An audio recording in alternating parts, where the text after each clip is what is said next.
राधे राधे, जय श्री कृष्णा। आप सभी का दिन शुभ और मंगलमय हो और भगवान श्री सूर्य नारायण की कृपा आप पर सदा बनी रहे। आज सुनिए ज्येष्ठ मास महात्म्य का अध्याय 13। आज के अध्याय में आप जानेंगे एक वैश्य तथा ब्राह्मण की कथा, सूर्य मंदिर में पुराण वाचन एवं भगवान सूर्य को स्नान आदि कराने के फल का वर्णन। ब्रह्मा जी बोले, दिन मैं आपको पितामह और कुमार कार्तिकेय का एक आख्यान सुना रहा हूँ जो पुण्यदायक, पापनाशक तथा कल्याणकारी है। एक बार सभी लोकों की रचयिता पितामह सुखपूर्वक बैठे थे। उनके पास श्रद्धा भक्ति समन्वित होकर कार्तिकेय ने आकर प्रणाम किया और कहा, विभो, आज मैं दिवाकर भगवान सूर्य देव का दर्शन करने के लिए गया था। प्रदक्षिणा करके मैंने उनकी पूजा की तथा परम भक्ति और श्रद्धा से मस्तक झुकाकर उन्हें प्रणाम किया और वहीं बैठ गया। वहां मैंने एक महान आश्चर्य की बात देखी। स्वर्ण जटित छोटी छोटी घंटियों से युक्त श्रेष्ठ वैदूर्य आदि मणियों एवं मुक्ताओं से सुशोभित विचित्र विमान से आ रहे एक पुरुष को देखकर भगवान दिवाकर सहसा आसन से उठ खड़े हुए। उन्होंने सामने आए हुए उस पुरुष को अपने दाहिने हाथ से पकड़कर अपने सामने बिठाया और उसके सिर को सूंघा तथा उसका पूजन किया। इसके बाद पास में बैठे हुए उस पुरुष से भगवान सूर्य ने कहा, हे भद्र, आपका स्वागत है। आपका हम सब पर बड़ा प्रेम है। आपने बहुत आनंद दिया। जब तक महाप्रलय नहीं होता तब तक आप मेरे पास ही रहें। उसके बाद उस स्थान को जाएं जहां ब्रह्मा स्वयं स्थित हैं। इसी बीच भगवान सूर्य के सामने एक श्रेष्ठ विमान पर आसीन दूसरा पुरुष आया। उसका भी सूर्य भगवान ने उसी प्रकार आदर किया और उसे भी विनम्र भाव से वहीं बैठाया। देव शार्दुल, भगवान सूर्य के द्वारा की गई उन दोनों की पूजा देखकर मेरे मन में बड़ा कौतूहल उत्पन्न हो गया।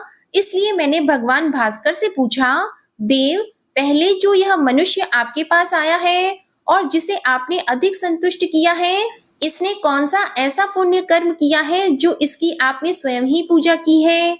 इस विषय को लेकर मेरे हृदय में विशेष रूप से कौतूहल उत्पन्न हो गया है। उसी प्रकार से आपने दूसरे मनुष्य की भी पूजा की है। ये दोनों सब प्रकार से पुण्य कर्म करने वाले उत्तम जनों में भी श्रेष्ठ मनुष्य हैं। आप तो सदा ब्रह्मा, विष्णु तथा शिव आदि देवताओं के द्वारा भी अर्जित पूजित होते हैं। फिर आपके द्वारा ये दोनों किस कारण पूजित हुए?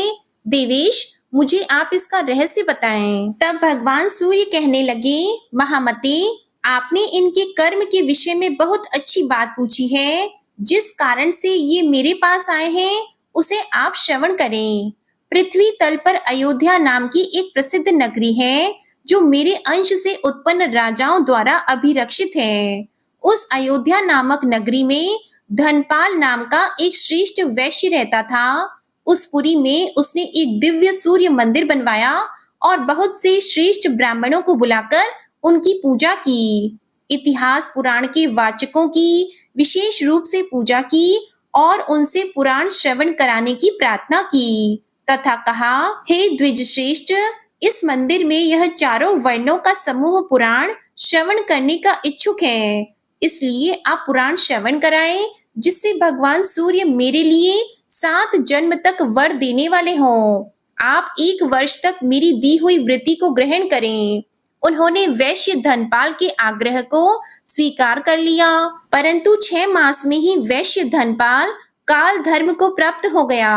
हे कुमार, वही यह वैश्य है। मैंने इसी को लाने के लिए विमान भेजा था। पुण्य आख्यान को कहने या सुनने से जो फल एवं तुष्टि प्राप्त होती है, यह उसी का फल है। गंध पुष्प आदि उपचारों से पूजन करने पर मेरे हृदय में वैसी प्रसन्नता उत्पन्न नहीं होती जैसी पुराण सुनने से होती है। कुमार, गौ, स्वर्ण तथा स्वर्ण जटित वस्त्रों, गांवों और नगरों का दान करने से मुझे इतनी प्रसन्नता नहीं होती जितनी प्रसन्नता इतिहास पुराण सुनने सुनाने से होती है। मुझे अनेक खाद्य पदार्थों द्वारा किए गए श्राद्धों से वैसी प्रसन्नता नहीं होती जैसी पुराण वाचन से होती है। श्रेष्ठ, इससे अधिक और क्या कहूं? इस रहस्य युक्त पवित्र आख्यान के वाचन के बिना मुझे अन्य कुछ भी प्रिय नहीं है। नरोत्तम, यह जो दूसरा ब्राह्मण यहाँ आया है, यह भी उसी श्रेष्ठ अयोध्या नगरी में उत्तम कुल का ब्राह्मण था। एक बार यह परम श्रद्धा भक्ति से समन्वित होकर धर्म की उत्तम कथा को सुनने के लिए गया था। वहां पर उसने भक्ति पूर्वक उत्तम पवित्र आख्यान को सुनकर उन महात्मा वाचक की प्रदक्षिणा की। इसके बाद यह ब्राह्मण उस परम तेजस्वी वाचक को दक्षिणा में एक माशा स्वर्ण दान देकर परम आनंदित हुआ। यही इसका पुण्य है जो यह मेरे द्वारा सम्मानित हुआ है। यह उसी पुण्य कर्म का परिणाम है। श्रद्धा भक्ति समन्वित जो व्यक्ति वाचक की पूजा करता है, उसी से मैं भी पूजित हो जाता हूँ। जो मनुष्य अच्छे से अच्छे भोज्य पदार्थों के द्वारा वाचक को परितृप्त करता है, उसी से मेरी भी संतुष्टि हो जाती है। मेरी संतानें यम, यमी, शनि, मनु तथा तप्ती मुझे उतने प्रिय नहीं हैं जितना मुझे कथावाचक प्रिय है। वाचक के प्रसन्न होने पर सभी देवता प्रसन्न हो जाते हैं, इसमें कोई संदेह नहीं है, क्योंकि हे देव सेनापति, सबसे पहले संसार के द्वारा पूज्य जो मेरा मुख था, उसी मुख से संसार का कल्याण करने के निमित्त सभी इतिहास पुराण आदि ग्रंथ प्रकट हुए। महामते, मुझे पुराण वेदों से भी अधिक प्रिय है। जो श्रद्धा भाव से नित्य इन्हें सुनते हैं और वाचक को वृत्ति प्रदान करते हैं, वे परम पद प्राप्त करते हैं। सुव्रत, धर्म, अर्थ, काम तथा मोक्ष पुरुषार्थ चतुष्टय की उत्तम व्याख्या के लिए मैंने ये इतिहास पुराण बनाए हैं। वेदों का अर्थ अत्यंत दुर्गेय है, अतएव महामते, इनको जानने के लिए ही मैंने इतिहास पुराणों की रचना की है। जो मनुष्य प्रतिदिन पुराण श्रवण का उत्तम कार्य करवाता है, वह सूर्य देव से ज्ञान प्राप्त कर परम पद को प्राप्त करता है। वाचक को जो दक्षिणा देता है, वह सूर्य देव के लोक को प्राप्त करता है। हे सुरश्रेष्ठ, इसमें आश्चर्य क्या है? जैसे देवताओं में इंद्र श्रेष्ठ है, शस्त्रों में वज्र श्रेष्ठ है, और जैसे तेजस्वियों में अग्नि, नदियों में सागर श्रेष्ठ माना गया है, वैसे ही सभी ब्राह्मणों में इतिहास पुराण वाचक ब्राह्मण श्रेष्ठ है। जो मनुष्य भक्ति पूर्वक पुराण वाचक का पूजन करता है, उसके उस पुण्य कर्म के द्वारा संपूर्ण जगत पूजित हो जाता है। ब्रह्मा जी ने पुनः कहा, दिन देव देवेश्वर भगवान सूर्य के मंदिर में जो मनुष्य धर्म का श्रवण करता है या कराता है, उसके पुण्य से वह परम गति को प्राप्त करता है। जो पुरुष भगवान सूर्य की 3 बार प्रदक्षिणा करके भूमि पर मस्तक झुकाकर सूर्य नारायण को प्रणाम करता है, वह उत्तम गति को प्राप्त होता है। जो मनुष्य जूता पहनकर मंदिर में प्रवेश करता है, वह तामिस्त्र नामक भयंकर नरक में जाता है। जो सूर्य देव के स्नानार्थ घी, दूध, मधु, इक्षु रस अथवा गंगा आदि पवित्र नदियों का उत्तम जल देते हैं, वे संपूर्ण कामनाओं को प्राप्त करके सूर्य मंडल को प्राप्त करते हैं। अभिषेक के समय जो उनका भक्ति पूर्वक दर्शन करते हैं, उन्हें अश्वमेध यज्ञ का फल प्राप्त होता है और अंत में वे शिवलोक को जाते हैं। सूर्य भगवान को ऐसे स्थान पर स्नान कराना चाहिए जहाँ स्नान का जल आदि किसी से लांघा न जा सके। जल का लंघन हो जाने पर वह अशुभ परिणाम देता है। अब जानिए सूर्य मंदिर के निर्माण के फल का वर्णन। ब्रह्मा जी ने कहा, हे वासुदेव, जो मनुष्य मिट्टी, लकड़ी अथवा पत्थर से भगवान सूर्य के मंदिर का निर्माण करवाता है, वह प्रतिदिन किए गए यज्ञ के फल को प्राप्त करता है। भगवान सूर्य नारायण का मंदिर बनवाने पर वह अपने कुल की 100 आगे और 100 पीछे की पीढ़ियों को सूर्य लोक प्राप्त करा देता है। सूर्य देव के मंदिर का निर्माण कार्य प्रारंभ करते ही 7 जन्मों में किया गया जो थोड़ा अथवा बहुत पाप है, वह भी नष्ट हो जाता है। मंदिर में सूर्य की मूर्ति को स्थापित करके मनुष्य कृतकृत्य हो जाता है और उसे दोष फल की प्राप्ति नहीं होती तथा अपने आगे और पीछे के कुलों का उद्धार कर देता है। इस विषय में प्रजाओं को अनुशासित करने वाला यम ने 5 दंड से युक्त अपने किंकरों से पहले ही कहा है कि मेरे इस आदेश का यथोचित पालन करते हुए तुम लोग संसार में विचरण करो। कोई भी प्राणी तुम लोगों की आज्ञा का उल्लंघन नहीं कर सकेगा। संसार की मूलभूत भगवान सूर्य की उपासना करने वाले लोगों को तुम लोग छोड़ देना, क्योंकि उनके लिए यहाँ पर स्थान नहीं है। संसार में जो सूर्य भक्त हैं और जिनका हृदय उन्हीं में लगा हुआ है, ऐसे लोग जो सूर्य की सदा पूजा किया करते हैं, उन्हें दूर से ही छोड़ देना। बैठते, सोते, चलते, उठते और गिरते पड़ते जो मनुष्य भगवान सूर्य देव का नाम संकीर्तन करता है, वह भी हमारे लिए बहुत दूर से ही त्याज्य है। जो भगवान भास्कर के लिए नित्य नैमित्तिक यज्ञ करते हैं, उन्हें तुम लोग दृष्टि उठाकर भी मत देखना। यदि तुम लोग ऐसा करोगे तो तुम लोगों की गति रुक जाएगी। जो पुष्प, धूप, सुगंध और सुंदर सुंदर वस्त्रों के द्वारा उनकी पूजा करते हैं, उन्हें भी तुम लोग मत पकड़ना, क्योंकि वे मेरे पिता के मित्र या आश्रित जन हैं। सूर्य नारायण के मंदिर में उपलेपन तथा सफाई करने वाले जो लोग हैं, उनके भी कुल की 3 पीढ़ियों को छोड़ देना। जिसने सूर्य मंदिर का निर्माण कराया है, उसके कुल में उत्पन्न हुआ पुरुष भी तुम लोगों के द्वारा बुरी दृष्टि से देखने योग्य नहीं है। जिन भगवत भक्तों ने मेरे पिताजी की सुंदर अर्चना की है, उन मनुष्यों को तथा उनके कुल को भी तुम सदा दूर से ही त्याग देना। महात्मा धर्मराज यम के द्वारा ऐसा आदेश दिए जाने पर भी एक बार भूल से यम किंकर उनके आदेश का उल्लंघन करके राजा सत्राजित के पास चले गए, परंतु उस सूर्य भक्त सत्राजित के तेज से वे सभी यम के सेवक मूर्छित होकर पृथ्वी पर वैसे ही गिर पड़े, जैसे मूर्छित पक्षी पर्वत पर से भूमि पर गिर पड़ता है।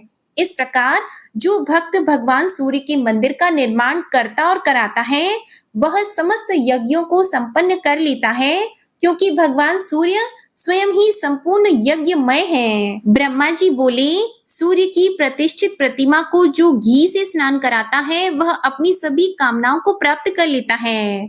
कृष्ण पक्ष की अष्टमी के दिन सूर्य भगवान को जो घी से स्नान कराता है, उसे सभी पापों से छुटकारा प्राप्त हो जाता है। सप्तमी अथवा षष्ठी के दिन सूर्य नारायण को गाय के घी से स्नान कराने से सभी पातक दूर होते हैं। संध्या काल में घी से स्नान कराने पर तो ज्ञात अज्ञात संपूर्ण पाप दूर हो जाते हैं। सूर्य नारायण सर्व यज्ञ रूप हैं और समस्त हव्य पदार्थों में घी ही उत्तम पदार्थ है, इसलिए उन दोनों का संगम होते ही सभी पाप नष्ट हो जाते हैं। सूर्य को दूध से स्नान कराने वाला मनुष्य 7 जन्मों तक सुखी, रोग रहित और रूपवान होता है और अंत में दिव्य लोक में निवास करता है। जैसे दूध स्वच्छ होता है और रोग आदि से मुक्ति देने वाला है, वैसे ही दूध से स्नान कराने पर अज्ञान हटकर निर्मल ज्ञान प्राप्त होता है। दूध के स्नान से भगवान सूर्य नारायण प्रसन्न होकर सभी ग्रहों को अनुकूल करते हैं तथा सभी लोगों को पुष्टि और प्रीति प्रदान करते हैं।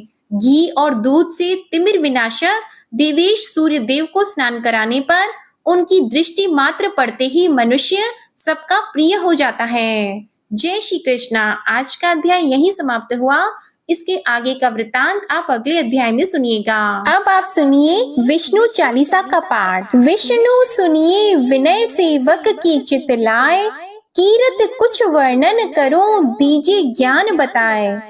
नमो विष्णु भगवान खरारी, कष्ट नशावन अखिल बिहारी। प्रबल जगत में शक्ति तुम्हारी, त्रिभुवन फैल रही उजियारी। सुंदर रूप मनोहर सूरत, सरल स्वभाव मोहनी मूरत।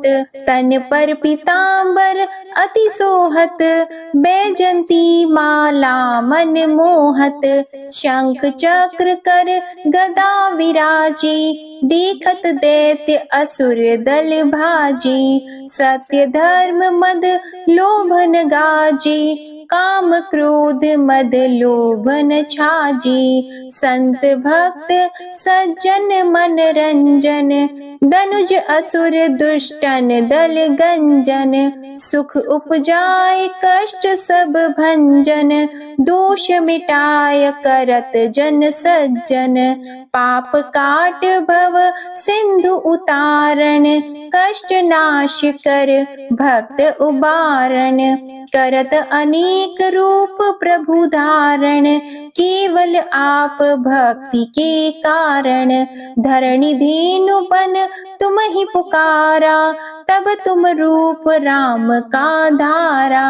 भार उतार असुर दल मारा, रावण आदिक को संहारा। आप वराह रूप बनाया, हिरण्याक्ष को मार गिराया।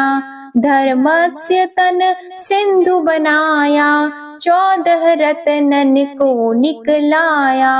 अमिलख असुरन द्वंद मचाया, रूप मोहिनी आप दिखाया।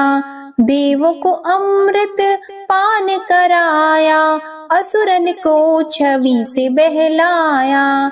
कूर्म रूप धर सिंधु मझाया, मंदराचल गिरि तुरत उठाया। शंकर का तुम फंद छुड़ाया, भस्मासुर को रूप दिखाया। वेदन को जब असुर डुबाया, कर प्रबंध उन्हें ढूंढवाया। मोहित बन कर खल ही नचाया, उस ही कर से भस्म कराया। असुर जलंधर अति बलदाई, शंकर से उनकी न लड़ाई।